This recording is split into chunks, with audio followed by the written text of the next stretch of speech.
പുറപ്പാടിൻ്റെ പുസ്തകം 3-ാം അധ്യായത്തിലേക്ക് നമ്മൾ പ്രവേശിച്ചു. മോശ തൻ്റെ അമ്മായിയപ്പനും മിദിയാനിലെ പുരോഹിതനുമായ യാത്രായുടെ ആടുകളെ മേയിച്ചു കഴിയുകയായിരുന്നു.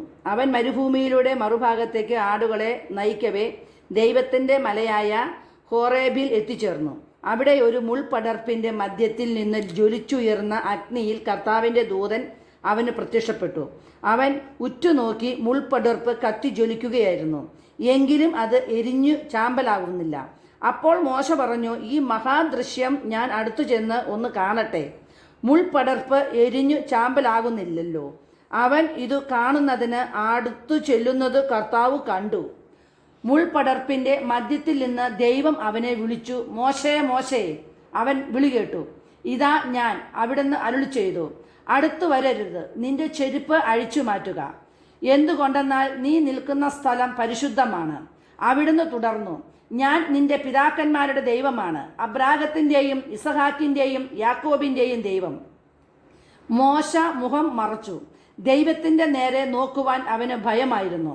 കർത്താവ് വീണ്ടും അരുളി ചെയ്തു, ഈജിപ്തിലുള്ള എൻ്റെ ജനത്തിൻ്റെ ക്ലേശങ്ങൾ ഞാൻ കണ്ടു. മേൽനോട്ടക്കാരുടെ ക്രൂരത കാരണം അവരിൽ നിന്ന് ഉയർന്നു വരുന്ന രോദനം ഞാൻ കേട്ടു. അവരുടെ യാതനകൾ ഞാൻ അറിയുന്നു. ഈജിപ്തുകാരുടെ കയ്യിൽ നിന്ന് അവരെ മോചിപ്പിക്കാനും അവിടെ നിന്ന് ക്ഷേമകരവും വിസ്തൃതവും തേനും പാലും ഒഴുകുന്നതുമായ ഒരു ദേശത്തേക്ക് കെരേന്യർ, ഹിത്യർ, അമേരിയർ, പെരിസ്യർ, ഗിഗ്വ്യർ, ശെബൂലൂസ്യർ എന്നിവർ അധിവസിക്കുന്ന സ്ഥലത്തേക്ക് അവരെ നയിക്കുന്നതിനാണ് ഞാൻ ഇറങ്ങി വന്നിരിക്കുന്നത്. ഇതാ ഇസ്രായേൽ മക്കളുടെ നിലവിളി എൻ്റെ അടുത്ത് എത്തിയിരിക്കുന്നു. ഈജിപ്തുകാർ അവരെ എപ്രകാരം മർദ്ദിക്കുന്നുവെന്ന് ഞാൻ കണ്ടു. ആകയാൽ വരൂ, ഞാൻ നിന്നെ ഫറവോയുടെ അടുത്തേക്ക് അയക്കാം.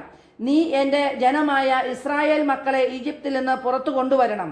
മോശ ദൈവത്തോട് പറഞ്ഞു, ഫറവോയുടെ അടുക്കൽ പോകാനും ഇസ്രായേൽ മക്കളെ ഈജിപ്തിൽ നിന്ന് പുറത്തു കൊണ്ടുവരുവാനും ഞാൻ ആരാണ്? അവിടുന്ന് അരുളി ചെയ്തു, ഞാൻ നിന്നോടുകൂടെ ഉണ്ടായിരിക്കും.